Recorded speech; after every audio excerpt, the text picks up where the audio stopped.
आजकल मुझे दिन रात टूटे हुए लाइंस दिखते हैं, आड़े टेढ़े बॉडीज़ नज़र आती हैं, मुंह पे डरावने एक्सप्रेशंस दिखते हैं और उनसे भी डरावने और भयंकर रंग हर जगह फैले हुए दिखते हैं। कहा जाता है ये ऐसे ड्राइंग्स की आत्माएं हैं जो लाजवाब हो सकते थे लेकिन हो ना पाए, ऐसे इलस्ट्रेशंस जो सुंदर हो सकते थे लेकिन हो ना पाए, ऐसे स्टोरीज़ जो और अच्छे से बताए जा सकते थे लेकिन बताए ना गए।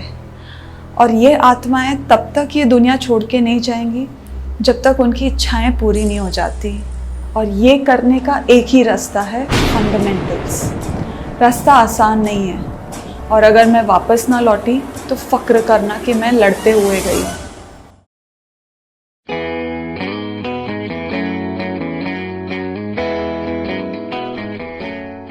हाय गाइस, मैं हूँ रम्या और आप देख रहे हैं मिशन मास्टरी।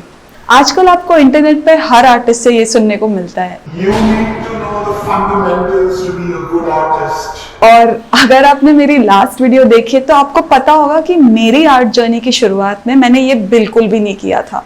तो आज मैं आपसे बात करने वाली हूँ कि मैंने फंडामेंटल सीखने के लिए मोटिवेशन कैसे निकाला और कुछ टिप्स और ट्रिक्स भी बताऊंगी उन्हें और एफिशिएंटली सीखने के लिए। तो ये सारे फंडामेंटल्स हैं कौन से? इनमें आते हैं anatomy, gesture drawing, composition, perspective, colour and light. मैंने शुरुआत में इनमें से एक आध फंडामेंटल सीखना शुरू किया था और कुछ असाइनमेंट्स और स्टडीज भी किए थे। अगर आप सोच रहे हो कि वो सीखना कैसे होता है तो आप ऐसे सोचो कि फंडामेंटल सीखना एक माउंटेन चढ़ने जैसा है और असाइनमेंट्स और स्टडीज करना हर 4 स्टेप्स के बाद फिसल के गिरने जैसा है या फिर एक तूफान में फंसे रहने जैसा है। जब तूफान मेरे मुंह पर पत्थर, कंकड़, बर्फ के गोले फेंक रहा होता है तब मैं अपने आप से पूछती हूँ कि मैं ये क्या कर रही हूँ और क्यों कर रही हूँ। मुझे अपनी जान प्यारी है बाबा। तो अगर आप कोई माउंटेन चढ़ रहे हो तो पूछना तो जरूरी है ना कि आप इतनी मुश्किल चीज क्यों कर रहे हो सकता है आपको नेचर में जाना पसंद है या अपने बॉडी के लिमिट्स को पुश करना पसंद है या फिर व्हाट्सएप के लिए नई डीपी चाहिए होगी। हम सबको पता है यही रीजन है। आर्ट में मैंने फंडामेंटल्स का माउंटेन चढ़ना इसलिए शुरू किया क्योंकि मैं और अच्छे विजुअल स्टोरीज बताना चाहती थी। ये जानने से मुझे पर्सपेक्टिव पढ़ते हुए चोट लग जाती थी या एनाटॉमी का तूफान घेर लेता था तो भी आगे बढ़ते रहने का मोटिवेशन बनाए रहता था। कभी कभी आपका इंटरनेट अगर बंद पड़ जाता है तो आप क्या करते हो? मैं ट्रबल शूट नेटवर्क पे क्लिक करके देखती हूँ, राउटर को 575 बार ऑन ऑफ करके देखती हूँ, उसे प्यार से थपथपा कर भी देखती हूँ और ज़रूरत पड़ी तो कॉल सेंटर पर 5 मिनट प्यार से बात करके देखती हूँ और 99% इनमें से कोई एक चीज़ काम कर ही जाता है। वैसे ही फंडामेंटल सीखना अपने लिए एक चेकलिस्ट बनाने जैसा है।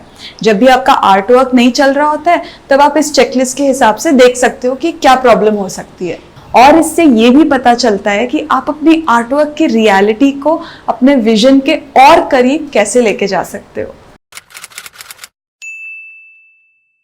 ठीक है, अभी तक बताए हुए सारे टॉपिक्स के सारे वीडियोस मैंने देख डाले। आई थिंक मुझे सब पता चल गया है। फैंटास्टिक। तो 1 पॉइंट पर्सपेक्टिव का एक एग्जांपल दे दो। अच्छा, ओके। तो एक रेल की पटरी है जो छोटा होते जाता है और कुछ टेलीफोन पोल्स हैं जो बड़े होते जाते हैं।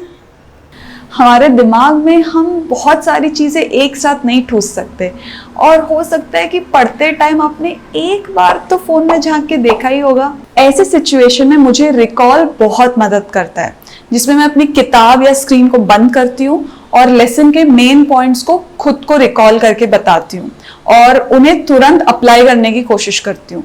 अगर उसमें कुछ याद ना आए तो वापस से लेसन में पढ़ के समझ सकती हूँ। लेकिन अगर आपको इसे और भी इफेक्टिव करना है तो उस लेसन से पढ़े हुए मेन पॉइंट्स को 2 दिन, 5 दिन ऐसे इंटरवल्स पे रिकॉल करने की कोशिश कीजिए। थोड़े टाइम के बाद आप देख पाओगे कि आपको कम चीज़ें याद आती जा रही हैं जिससे आपको पता चलेगा कि एग्जैक्टली कौन से चीज़ पे आपको अगले टाइम फोकस करना है और वापस पढ़ना है। आपने कभी ये एडवाइस सुना है, अगर आपको कोई चीज़ अच्छे से सीखना है तो उसे पढ़ाना चाहिए। ये एडवाइस मैं बहुत सीरियसली लेती हूँ और मेरी मेहनती आज्ञाकारी छात्रा है मैं। फॉर एग्जाम्पल, अगर मैं अपनी स्टूडेंट को लैंडस्केप पेंट करना सिखा रही हूँ और वो मुझसे पूछती है दूर जाती हुई चीज़ें हमें और लाइटर क्यों दिखती हैं, और अगर मुझे वो जवाब नहीं मालूम है तो किसी भी अच्छी टीचर की तरह उस पर अपनी भड़ास निकालती हूँ और उसे अपनी चोंच बंद रखने को कहती हूँ। नहीं, सच में नहीं करती, बस कभी कभी। इस टाइम पे मैं कोई किताब या कोर्स ढूंढती हूँ जिसमें मैं वो कॉन्सेप्ट समझ पाऊँ और उस सवाल का जवाब ढूंढ पाऊँ। लेकिन अगर उससे और सवाल आ गए तो चलो वापस पढ़ाई करने। ये टेक्निक मैं ऑलमोस्ट हर फंडामेंटल पढ़ने के लिए यूज करती हूँ, क्योंकि मेरे को इससे कॉन्स्टेंटली फीडबैक मिलते रहता है कि मुझे अगला क्या इंप्रूव करना चाहिए। पता है, जब लोग डाइट कर रहे होते हैं तो उन्हें हफ्ते में एक चीट डे मिलता है जिसमें वो अपना मनपसंद खाना खा सकते हैं। अब आप सोचो कि वो डाइट कितना नाकामयाब होगा अगर वो डाइट चार्ट कुछ ऐसे दिखे तो। मैं अपने आर्ट में भी पहला चार्ट अप्लाई करने की कोशिश करती हूँ। फंडामेंटल्स को 80% ऑफ द टाइम पढ़ना मेरे आर्टिस्टिक लाइफ को हरी सब्जियां और एक्सरसाइज करके पोषण देने के बराबर है।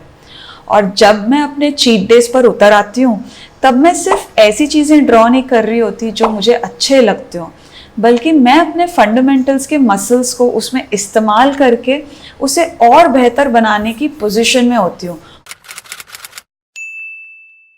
किसी भी आर्टिस्ट के लिए सबसे दर्दनाक समय तब होता है जब उसे अपने पुराने आर्टवर्क्स देखने पड़ते हैं, और वो देख के जो मैं शौक में चली जाती हूँ उससे जब मैं बाहर निकल आती हूँ तो वापस हिम्मत जुटा के उसे देखती हूँ, और यूजुअली मैं काफ़ी सारे उसमें पैटर्न्स देख पाती हूँ। जैसे कि हो सकता है कि मैं कुछ कॉन्सेप्ट्स को अप्लाई करके इम्प्रूव कर रही हूँ, लेकिन ऐसे भी कुछ कॉन्सेप्ट्स होंगे जिनको मैं बार बार गलत अप्लाई करके अपने आर्ट को बेहतर होने से रोक रही हूँ, और इसी से मुझे पता चलता है कि मुझे किस फंडामेंटल पे काम करना चाहिए। थोड़ी देर पहले हमने देखा कि फंडामेंटल सीखना कैसे हमारे आर्टिस्टिक साइड के लिए हरी सब्जियां खाना और एक्सरसाइज करने जैसा है।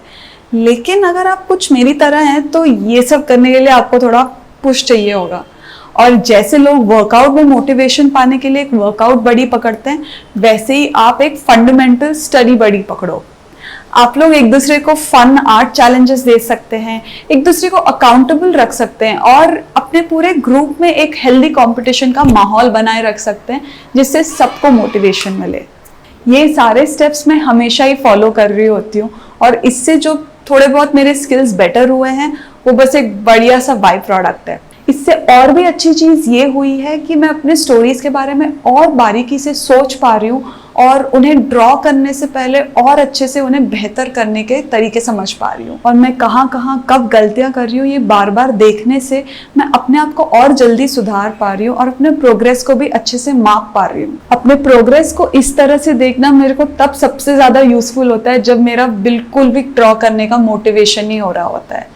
तब लगता है कि हाँ, ये सब करने से कहीं तो फायदा हो रहा है। प्लस इससे एक ग्रोथ माइंडसेट डेवलप हो रहा है जो मैं सिर्फ आर्ट में ही नहीं बल्कि लाइफ के बाकी एस्पेक्ट्स में भी डाल पा रही हूँ। तो फंडामेंटल सीखने के लिए आप क्या स्टेप्स रेकमेंड करेंगे, और फंडामेंटल्स आपको कैसे हेल्प करते हैं, मुझे बताइए नीचे कमेंट सेक्शन में। और अगर आपको ये वीडियो पसंद आया तो प्लीज लाइक कीजिए, और ऐसे और वीडियोस देखने के लिए सब्सक्राइब कीजिए। मिलते हैं अगले वीडियो में।